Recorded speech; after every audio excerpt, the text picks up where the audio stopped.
आप लोग के बीच एक कहानी लेके आए हैं, महाभारत का एक भाग को बता रहे हैं, जिन्हें आज के लोग खाटू श्याम के नाम से जानते हैं। लेकिन बहुत सारे लोग को ये पता नहीं है कि खाटू श्याम कौन है, इनके पापा कौन है, मम्मी कौन थी, ये किनके अंश थे, ये लोग को पता नहीं है। तो आज भगवान खाटू श्याम के बारे में जानेंगे। जो कहा जाता है कि जो भी खाटू श्याम के दरबार में जाता है वो निराश नहीं लौटता है, वहां जो मन्नत मांगता है वो मन्नत पूरा हो जाता है। आखिर ये कैसे उस धाम इतना विख्यात हुआ कि वहां पे किसी को मन्नत मांगा हुआ खाली नहीं जाता है। तो आइए खाटू श्याम भगवान के बारे में पूरा अध्ययन करते हैं। ध्यान से देखिएगा।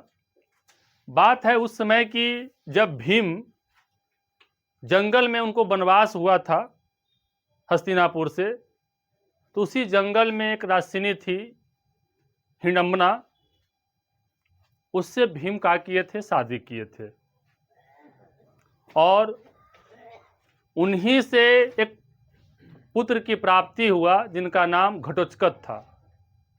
घटोत्कच का एक पुत्र की प्राप्ति हुआ जिनका नाम बर्बरिक था। क्या था? बर्बरिक। एक कहानी ध्यान से सुनिएगा, आपको धर्म से संबंधित भी है, ये जानना जरूरी है, और आपको नॉलेज भी आएगा कि कैसे कैसे मैंने कि हमारे भगवान के रूप में इनको धारण किया गया। तो बर्बरिक की दादी माँ का हो गई, भीम के पत्नी। दादी माँ ही इनकी पालन पोषण बर्बरिक को सही से किए, शिक्षा भी दिए। लेकिन अब ज़्यादा गहराई में तो नहीं जाएंगे, लेकिन शिक्षा देने के क्रम में उनकी दादी माँ एक ही शिक्षा ज़्यादा जोर देते रहते थे कि बेटा उसकी सहायता करो जो कमज़ोर हो, निर्बल हो। और बर्बरिक को दिमाग में एक चीज़ बस गया कि सपोर्ट उसी को करना है जो कमज़ोर वर्ग का हो, वो चाहे तो गलत रास्ता पे हो या सही रास्ता पे हो। इसकी शिक्षा उनकी दादी माँ नहीं दे पाए। और शिक्षे के साथ फिर वो माँ गंगा की आराधना किए, और माँ गंगा की आराधना किए तो माँ गंगा भी कुछ अपने मुद्दे के लेकर बर्बरिक को ऐसे आशीर्वाद दिए, ऐसे बांध दिए जो खतरनाक।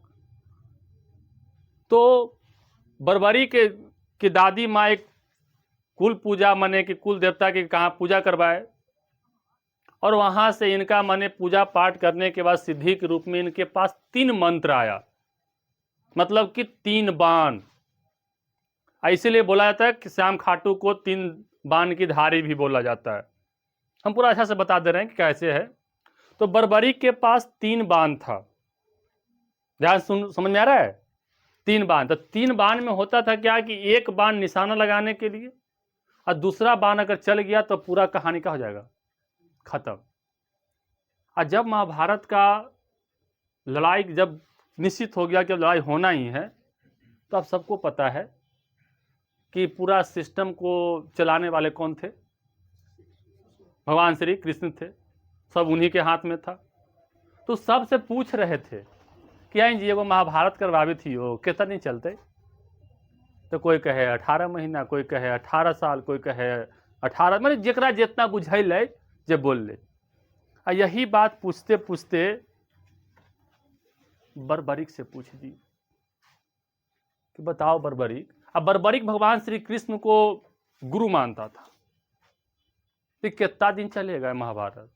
तो बहुत सुंदर जवाब दे रहा है बर्बरिक, पल भर। अब बताओ कोई सिस्टम से क्या करे, कोई अथी करवावे या कोई कह दे कि पल भर में कहानी खत्म, थोड़ा सा तो खराब लगेगा। भगवान श्री कृष्ण बोले कि तुम ऐसे कैसे कर सकते हो?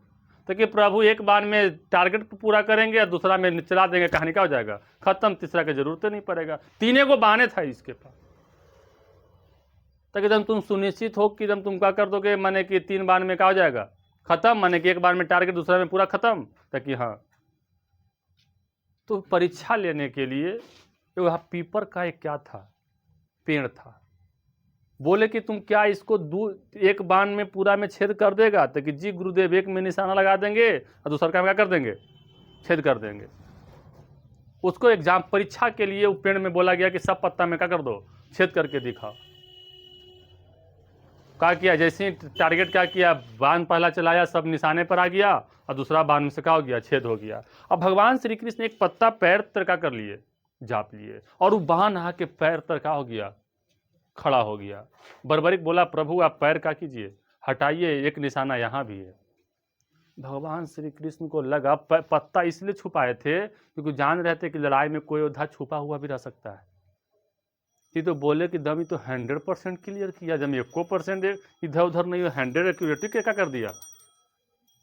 उनको लगा कि ये बंदा महाभारत के लिए सही फिट नहीं बैठेगा, क्योंकि शिक्षा क्या था कि जो कमजोर पक्ष रहेगा उसके तरफ से लड़ेंगे। अब भगवान श्री कृष्ण जानते थे कि लड़ते लड़ते एक समय ऐसा न आएगा कि कौरव पक्ष क्या बन जाएगा, कमजोर हो जाएगा। और कमजोर हो जाएगा तब बर्बरी कहाँ चल जाएगा, और कौरव दने जाके मारेगा बांध तक, पूरा नील बट्टा क्या कर देगा, सन्नाटा बोल देगा। वहीं पे कहा कि ये भगवान श्री कृष्ण बोले कि क्या तुम हमको गुरु मानते हो तो गुरु दक्षिणा दोगे। तो पहले के शिष्य के बात कहना था, बस बोले कि प्रभु आप आदेश दीजिए, तो वही बोले कि तुम्हारा सर चाहिए। क्या चाहिए, सर। बर्बरिक तुरंते क्या किया, अपना सर काटा, भगवान श्री कृष्ण के हथेली पे रख दिया। बताओ, थोड़ा सा लगता है कि कितना बड़ा गलती की है, लेकिन सिस्टम के अनुसार भगवान श्री कृष्ण जो देख रहे थे भविष्य की क्या होने वाला है, उसके अनुसार वो, तो भगवान श्री कृष्ण अपने अनुसार सही है किए। लेकिन बर्बरिक एक रिक्वेस्ट किया कि भगवान आप तो सर ले ही लिए, लेकिन मेरा एक रिक्वेस्ट है कि हमको पूरा महाभारत देखना है, सत्य और असत्य की लड़ाई हमें देखनी है। तो वही भगवान श्री कृष्ण वरदान दिए कि तुम्हारा सर भले कट गया है, धड़ से अलग हो गया है, लेकिन तुम्हारे जो मूड़ी सिर्फ है, तुम्हारा दिमाग उसी तरह से काम करेगा जो वैसे पहले काम करता था। तुम उसी तरह से महाभारत देख सकते हो जैसे तुम पहले देखते। मतलब कि तुम्हारा सर पूरा काम करेगा, तुम पूरा महाभारत देखोगे, कौन गलत है कौन सही है, तुम पूरा। कहने का मतलब कि जैसे एक निमन आदमी देखता है, जीवित पर्सन देखता है, वैसे तुम देख सकते हो, सोच सकते हो, समझ सकते हो। आइए कहा कि उसको आशीर्वाद दिए और पहाड़ के चोटी पे क्या कर दिए, बैठा दिए। आप बोले कि आज से तुम्हें हम वरदान देते हैं कि जो भी तुम्हारे दरबार पे आएगा, जो भी तुम्हारा नाम लेगा, वो खाली नहीं जाएगा। और तुमको आज से हम खाटू श्याम नाम देते हैं। तो बर्बरिक का ही नाम क्या है, खाटू श्याम, जो भीम के कौची पोता और घटोत्कच के बेटा था। बात समझ में आया। तो यही खाटू श्याम को वरदान मिला है, भगवान श्री कृष्ण वरदान दिए हैं। इसीलिए खाटू श्याम, खाटू इनका, श्याम लग गया उनका, कृष्ण जी का। इसलिए इनके जो धाम पे जाता है कभी निराश नहीं लौटता है। तो आप लोग भी क्या कीजिए, जाइए, घूमिए। राजस्थान में इनका क्या है, मंदिर है। आप वीडियो अच्छा लगा हो तो शेयर कर दीजिएगा।